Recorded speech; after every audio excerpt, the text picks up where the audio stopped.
I think I've been trying creatively to look for a way to bridge the two worlds that I come from, which is Ireland and America. I immigrated to America in 1994,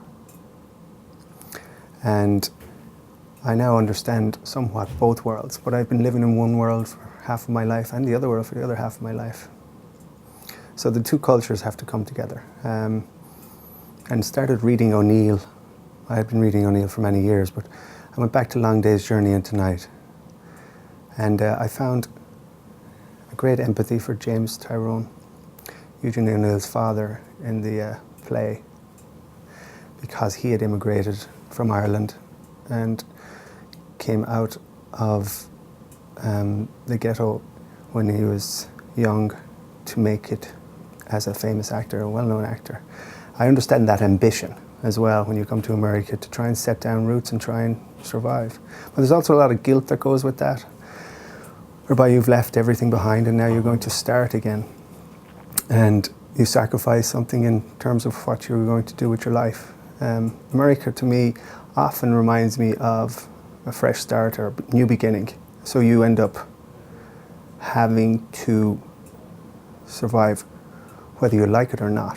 You can't relax on the cushion of the culture that you grew up in necessarily. You have to learn a lot about the language, the people, and the culture. And then you have to make your way through it so that you can become part of that American culture. I think James Tyrone, James O'Neill Sr. had that. And I'd like to think I understand that sense and drive and ambition. And so that kind of took me to say, well, let me have a look at what's going on in the kitchen of The Second Girl, or of Long Day's Journey into Night. And I realized that those girls off the boat also represented a life that I had left behind. But I could speak to that. So here were two worlds that I could speak to. The one in the kitchen and now the one in the drawing room. And I automatically dove straight into creating The Second Girl from there. The women that I portray in The Second Girl came in around 1902 and in around 1912. So they came out of the circumstances of rural Ireland, which was still very difficult to make a life for yourself.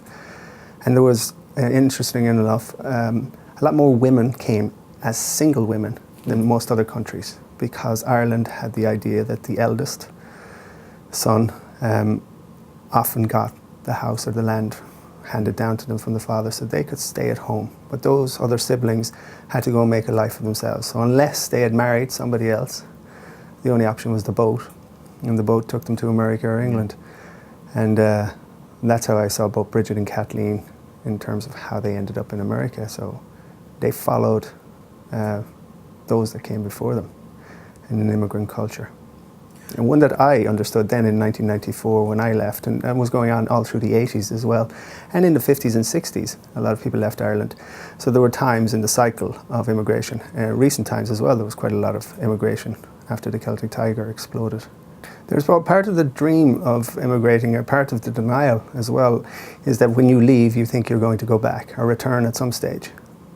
And it wasn't unusual to leave your betrothed for another country, work hard for 2 years, make enough money, and then return home and use that money to build a home.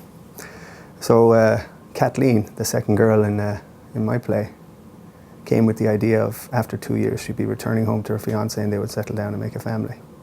I have a tendency to be influenced by plays more often than by playwrights. I have, I love John Millington Synge, Riders to the Sea and Playboy of the Western World, and The Well of the Saints. There's great comedy in there, and there's a great way of bending the language to create energy on the stage. And so in terms of the Irish, I'd looked at Synge, and there's obviously the Irish have quite a touch for playwrights and poets. But I also look at Eugene O'Neill's plays too, like Moon for the Misbegotten. It's a play oftentimes I think that shouldn't work at all, but it does. And so I think every playwright at some stage attacks the page with the ambition to see if they can make it succeed, the challenge to make something succeed that may not work at all. And that is an often great place to start from, because it allows you to just throw out structure and to allow the characters to be as honest as possible if they can course through you and come onto the page.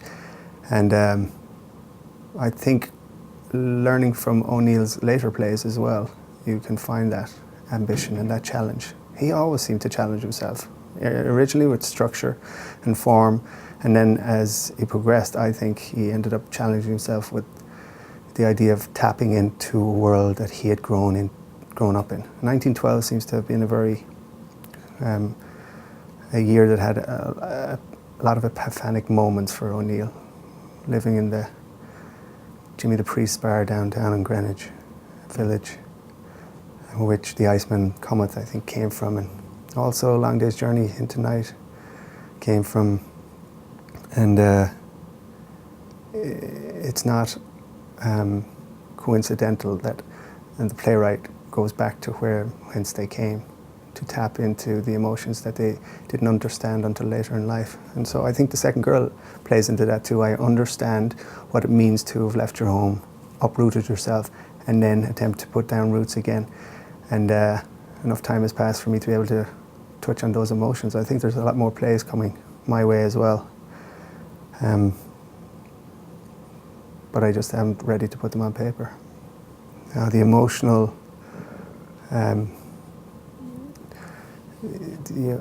emotional weight and heft of writing a play takes so much from you that it's very difficult to fill up that bucket again before you can start.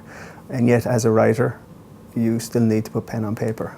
So what I do is I call up playwright friends and I say to them, what am I going to do now? I'd never want to see the stage again, because it leaves me bereft. And whether it's a success or not a success, it just leaves you almost empty emotionally. So while you're filling up again, you ask your friends, how do I cope with this sense of hollowness or emptiness inside me? And the idea that you want to disengage from the very thing that you do best. And they tell you to write a TV pilot, or write a screenplay, or even write a short story. So that's what I do. I build myself back up again to look at a different form altogether and find characters coming through. And that's what I did after The Second Girl and Scenes from Adultery. I ended up writing a TV pilot, and one that I feel was stronger. It taxes you, it challenges you, and I wait then to see what voices start occurring again before I take on the next project. I've said this before too, that I see myself almost like a farrier in the village back in the 18th century, and everybody wants to come to bring their horse so I can put the shoe on it. Even though there's other farriers, I'm the best farrier. If I don't have that sense of arrogance sometimes, I find the insecurity will overtake me.